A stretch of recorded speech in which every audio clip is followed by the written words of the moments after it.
Very good afternoon to all. At the outset, actually, let me first thank INS for recognizing that there is a need to have a topic with respect to the regulation. Well, in the morning also we have listened to some of the talks. I must add that I don't know whether everybody considers regulation as a hurdle in the process. I don't think that is right. But I think most certainly do believe that it is a speed breaker. Now, speed breaker is a hump or it is a continuous speed breaker. I think that perception is to be very clearly understood. So, but then why this regulation thing has come into place? So, during the course, I think let me see whether I am able to clarify on some of those things. But the topic given to me is to explain what is the regulatory framework for nuclear safety in our country. So accordingly, I'll try to touch upon based on the theme given to me, and I'll try to do it in maybe 20-25 minutes like as sir has requested. So let me make an attempt. Maybe I have to skip some of the things. The outline of the talk will be that what is the legal framework in the country, then how the regulatory framework is based on the same, then how AERB functions taking cue from these things, and in a due course of time, not only functioning in a legal way, but how does AERB maintains its competence. So for that, how do we do? That is the safety research, then the public awareness, it is a both ways, and then how do we go for international cooperation, and I'll try to summarize through the way of conclusion. Now coming to this need for regulation. Now we know that today in this 21st century, there is a need for regulation. If we look back at history, maybe say like 1500 or 1600, was there a regulation in place, or in what form this regulation was there? Was it more? Was it less? We don't really know. We might have read many history books. I don't think there was too much of a formal way of regulation. Things may be controlled or dictated sort of thing. Now today in this 21st century, now we find that there is a lot of regulation. Everybody talks that regulation should be such that the things are facilitated. But then still things have to be facilitated. And why do we need a regulation? Now the things have evolved so much that what actually is required to be done is very clearly understood by the one who is going to undertake that activity. When these things are so clearly known, why this? Now, if we look at some of the things, now we look at this planet Earth. Now in planet Earth, we are actually having resources. We are all part of the planet Earth. So as an individual, we do have access to each and everything which is there, because no other person can claim an exclusive right on that. Then if I have to do something, so that opportunity is available to me as well as to others. So we all have access to the resources, access to the opportunities. So then why these things are there?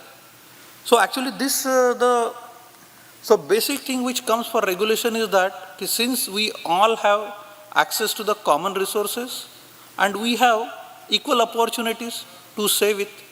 So everybody wants to pursue the same thing or in the way he wants it. Maybe there will be a disorder. So lot of disorder may be there. So how this disorder is to be addressed? So what we need is a set of rules. Now this set of rules have to put in place so that what makes available is that equitable allocation of resources and opportunities to all, so that this disorder doesn't set in and there is no chaos. So there is the first need that why this regulation has to be put in place. It is not to hinder anything, but to make sure, because like we see, resources are plenty, like our numbers is also plenty, so there is going to be a competition. Then the next thing which comes is, when we are carrying this out, now I can do any activity. Now that activity is my judgment how I do it. Now when I do that activity, is it actually I am carrying it out in the right way?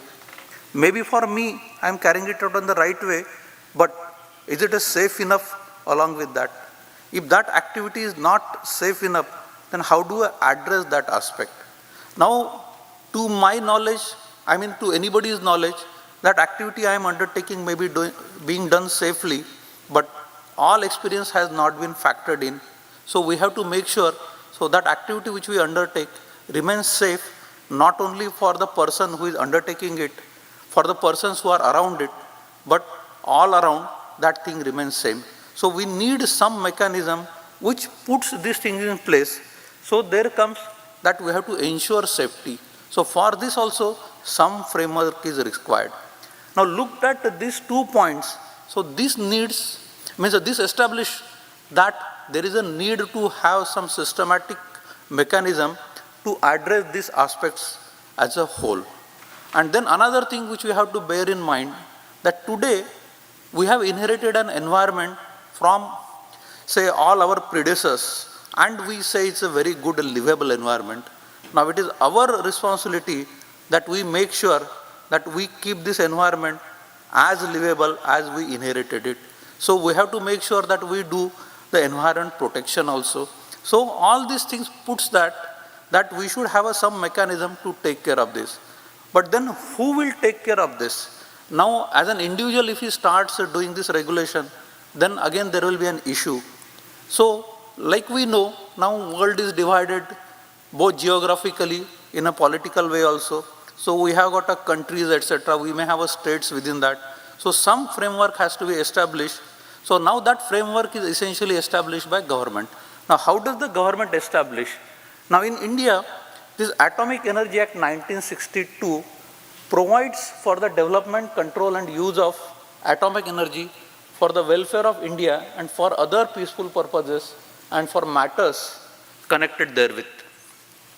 Now this is the act which essentially lays down that when it comes to use of atomic energy, how it is going to be put in place.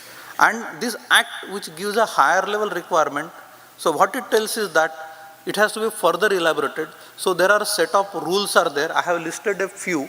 So that is Atomic Energy Radiation Protection Rules 2004. Then Atomic Energy Safe Disposal of Radioactive Waste Rule 1987.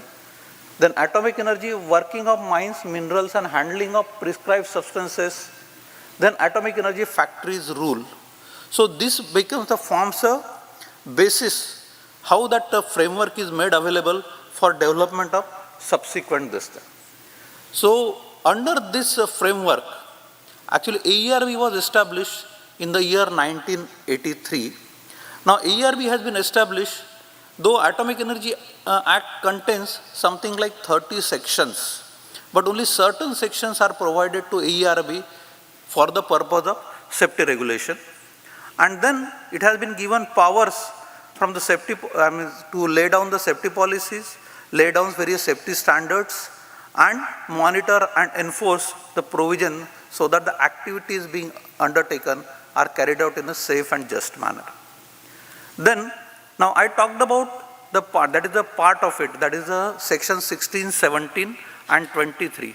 So what it tells is that AERB is responsible for the safety regulation of the nuclear facilities and to ensure that these facilities are built and operated in such a manner that it ensures safety in all walks of life during construction to operation to its last phase. Now when I talked about in my initial this thing, that regulation, actually we said that access to the resources. Now who is taking care of access to the resources? Because safety is to be taken care by AERB, but then the resources are there. So Atomic Energy Act takes care of this aspect also, and what it tells that these aspects are to be controlled by, not by AERB, but other agencies. For some of the things, actually Department of Atomic Energy, actually it exercises a control over nuclear facilities and material. So permissions have to be taken. So if anybody has to, especially say set up any establishment with respect to right from siting to say operation, it has to take a permission from Department of Atomic Energy for undertaking that activity, and this is the law as of today. Then there are other activities where radiation is also getting used. So there's a radiation applications which we call it. So there also many activities are carried out. Now just to name some of the things, now these activities require that we have radioisotopes in use, and some may be available in the country or some may not be. So if I have to actually import or say for that matter export, now those permission, so those are actually controlled by again Department of Atomic Energy. And when it comes to like say radiation generating equipment, now this radiation can be generated by equipment like for example X-rays. So for that the authorities are defined, and actually the respective line ministries. What I mean by line ministries is that like you have for a use for the purpose of say radiography or say for the purpose of say medical purposes. So different ministries are there, different bodies are there. So they are the agencies who does the control or exercise control. So for undertaking such activities, you need permission from those activities. And then when we are actually setting up, another aspect which has to be taken care is that the environment. So this environment protection is again under the ambit of MOEFCC or the Ministry of Forest. So this is another agency. So there are different agencies who look after the activities of a control license. But when it comes to safety, actually that entire responsibility when it comes to the radiation safety is entrusted to AERB. In addition to that, AERB is responsibility that in case of a Department of Atomic Energy installations, the industrial safety aspects also are to be looked after by AERB. And then one small other thing is which is given is that in case of some natural nuclear disaster, so that a notification also that responsibility is given to AERB to notify that event.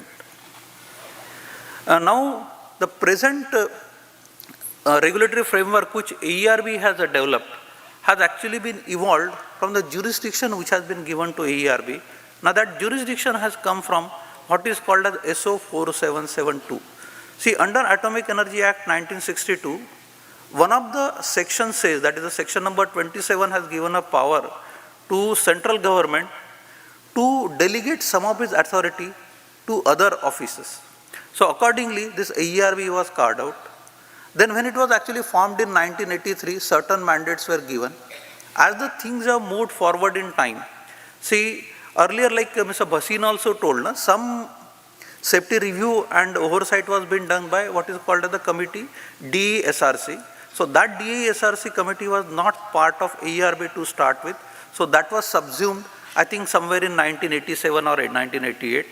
Then over a course of time, another function which was being undertaken by BRC, that is the Directorate of Radiation Protection then. So that also was subsumed, I think somewhere in around 2000 or so in AERB. So AERB's mandate since then has enhanced.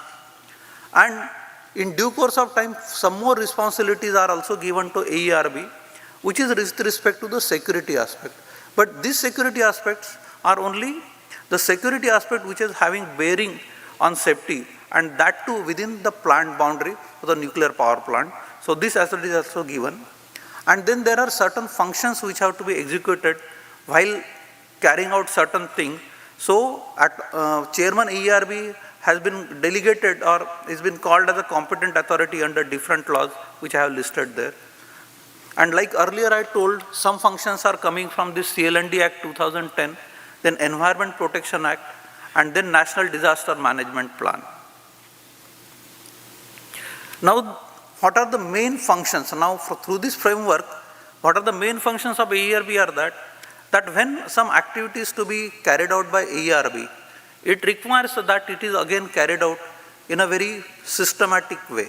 Now, how this systematic way will come in is that you have a defined set of requirements and guidance made available to that. So that is called as that regulatory document. So this regulatory document is one of the functions which AERB carried out for carrying out the activity in a defined way. Then granting license. Here I mean granting licenses from the safety perspective. So that also AERB has to do. And having granted license doesn't end the role. So we have to make sure that the activities are also conducted in a safe manner. So oversight has to be carried out, and that oversight is carried out through the way of checking compliance to various regulatory requirements which have been prescribed by those codes and guides. Then it is to be made sure that radiation exposure to the workers and members or public within a limit. So to define the limits for that, so that is also the responsibility of AERB. And reviewing of emergency preparedness plan for nuclear and radiological facilities, and during transport of a large radioactive sources like irradiated fuel or fissile material. So that responsibility is also with AERB in some manner. Now before moving further, now when AERB carries out these functions, it has started carrying out this activity from Mumbai. So its headquarters was essentially located at Anushakti Nagar, and now over a period of time, since the activities are expanding, so we also want that we carry out the activities efficiently. So 3 more regional centers have been opened. One is at Kolkata, another one is at Chennai, and third one which is at the Delhi. And then in addition to that, we have got one Safety Research Institute which is located in the premises of IGCAR, Kalpakkam. Now coming to the various processes. Now one of the important process is this document development. Now how do these documents are developed? Can it be developed the way it is wanted? Probably not. We have to have that it follows a certain procedure. Now that procedure is a very systematic procedure. How do we do it? The first thing which is that the document should have some hierarchy. So that hierarchy is actually specified. The topmost box which you see, where I have written Act, Rule, Constitution, Order of AERB, that is basically not actually developed by AERB, but actually AERB takes a basis from that, but then are actually overriding. So if anything specified in the AERB regulatory document, if that is not in line with that, so then the thing which is there in the Act and rules will govern. Then I will come to the third thing what we call it as, that is the safety codes and safety standards. They basically specify the requirements. Now these requirements are actually mandatory to be implemented for ensuring safety, and they are non-negotiable. They have to be followed as it is. And again I must say that when I talk about regulatory requirements of AERB, we are not following what is called as the prescriptive regulation in totality. Essentially, that regulation is in the form of a performance base. So it gives a higher level requirement. So these higher level requirements are available in these codes and standards. So being a higher level requirement, sometimes there can be a subjective interpretation to that. So safety guides are provided to elaborate on what is actually expected of those requirements and one of the way how it can be implemented. So that is provided through the guides. And subsequently safety manuals provide various methodologies where some specific references or specific methods can be found. Now when we are having these regulations, everything may not be covered at times through this available regulatory document. So there may be a need that we have to, for a particular case, define something or specify or given a directive. So that directive can be issued or order can be given. So that actually assumes a hierarchy wherein it is above the codes so that they can be directly issued and it has to be complied with.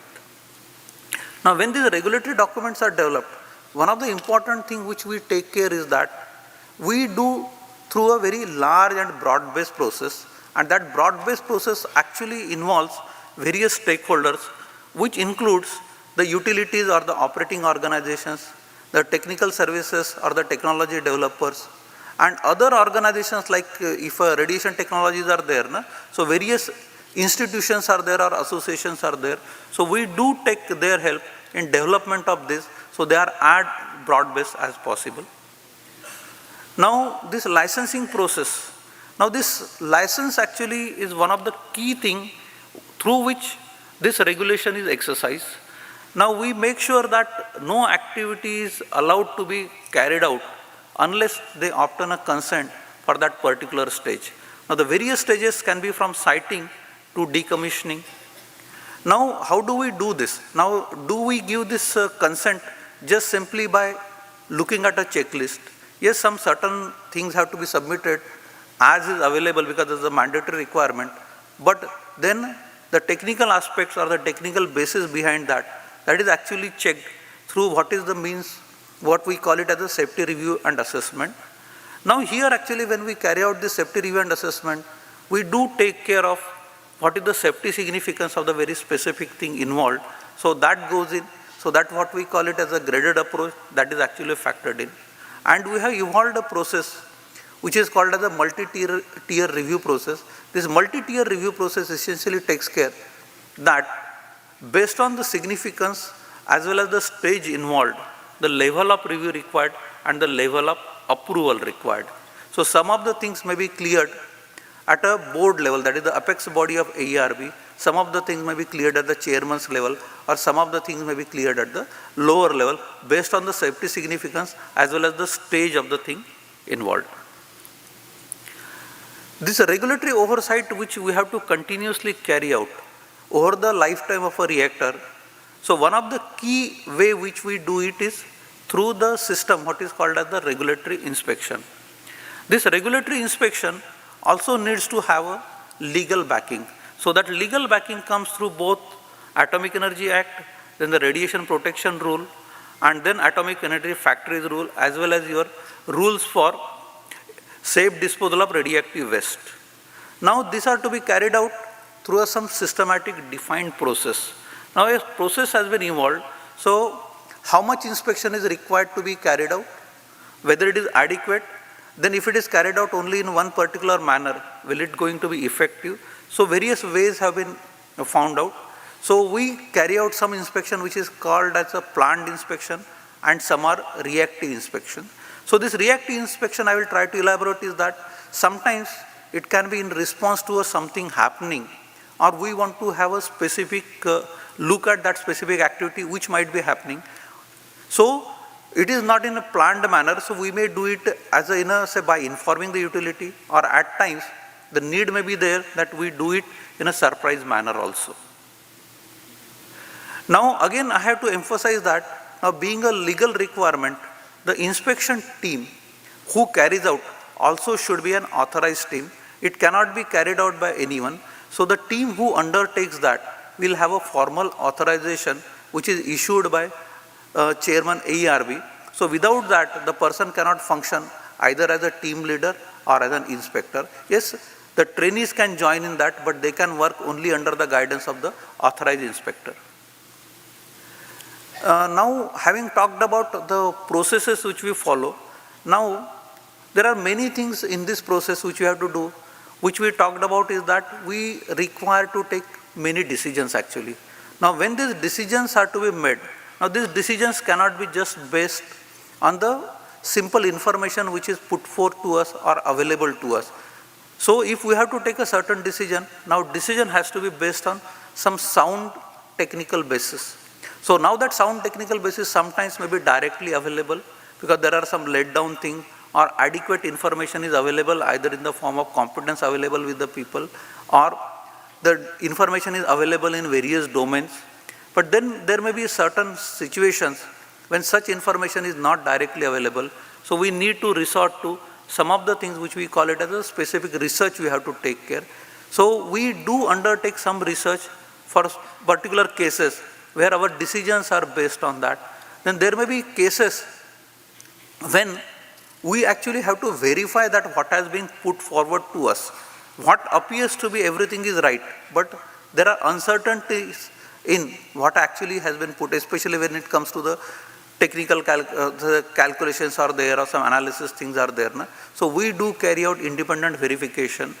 So actually we have got divisions who look after this.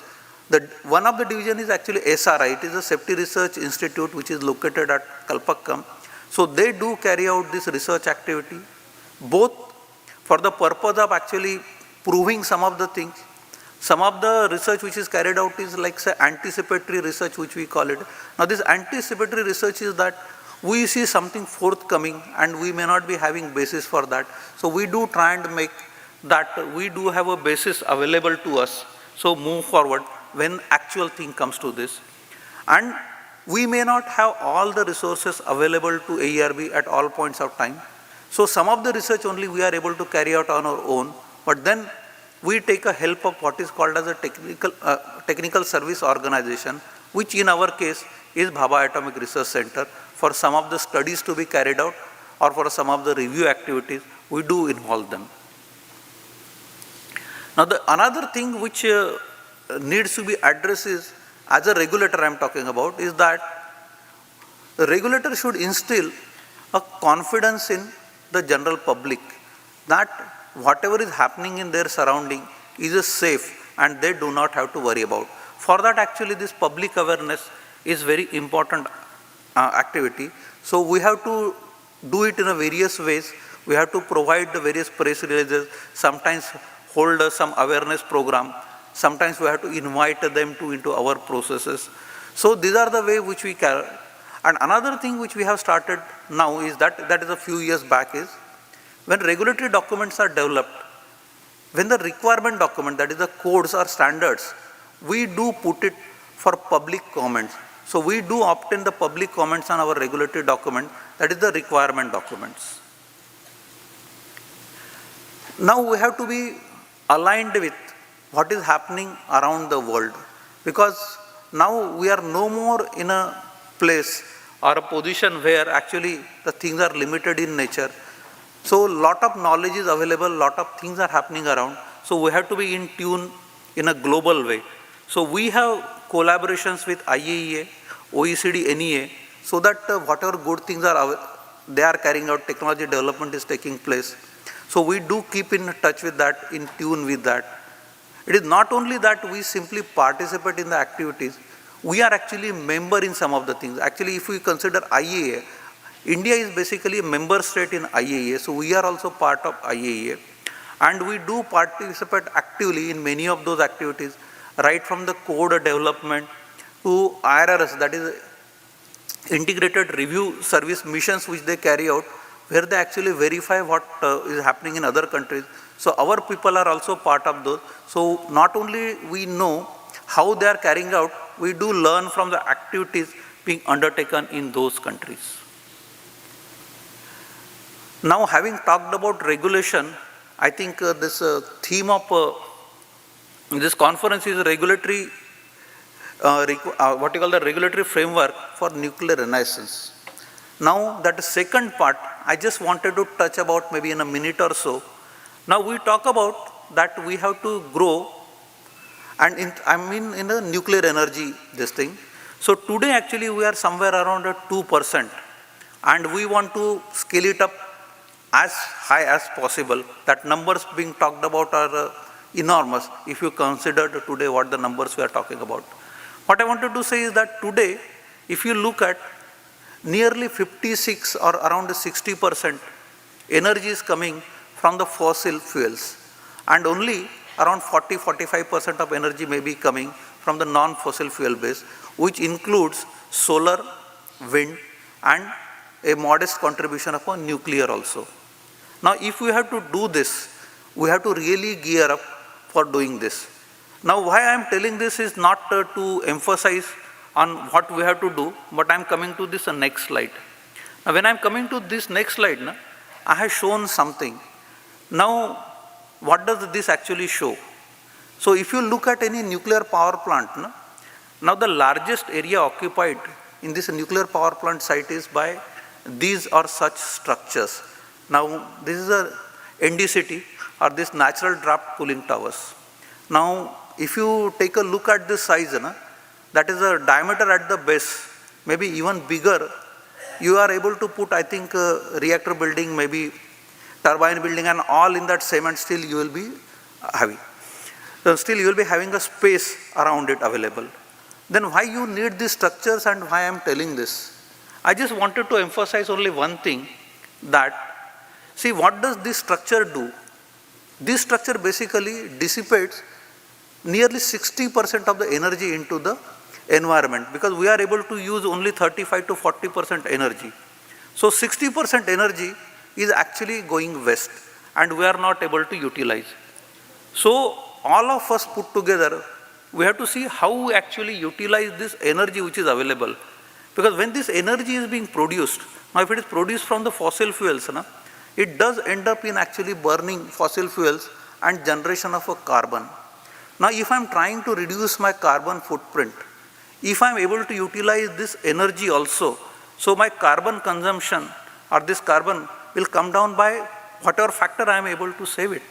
So what I have to do is that see that how I make my processes as efficient as possible. Here actually that a Carnot thing comes into the place and we do have a limitation. But then another solution which is available probably is as much as possible use the energy directly. Because why actually this is happening is we are trying to convert energy from one form to the other form. So what actually we are doing is actually converting heat energy into electricity, and in this process I am actually ending up wasting around 60-65% of my energy. So if I can actually tap onto this, either use the energy directly or increase the efficiencies or by finding out some other ways and means of do, so then also I am able to take care of this greenhouse gases to some extent. So this is the thing which I wanted to convey, so I have depicted this. So now just before I conclude, I'll simply say that now AERB has completed its 40 years of journey, and over a period of time also has matured both in its resources, experience, the knowledge base is also enhanced. Now we have also put in place a very comprehensive system for both safety review in operational phase as well as the construction phase. Now the required documents today are available for the technologies that we are actually controlling. Then another thing which we have put in place is that how do we take care of the competency development in our institute as well as, because competency is a hallmark of any agency, though it may be a regulator also. Then we have put in a place that we do take care of operational experience feedback available from whatever sources are available. And last but not the least part is that now we are trying to gear up for the future. That the advanced reactors which are coming forward, so we are trying to see that how we will be able to regulate and address the concerns. Concerns means the safety concerns which are going to be put forward as a regulator to us. So with this, actually first I want to thank Dr. Mayank Verma and Shri Utkarsh for their great help in making this presentation. So credit goes to them for compiling this information and making available all inputs to me. Thank you very much for your kind attention.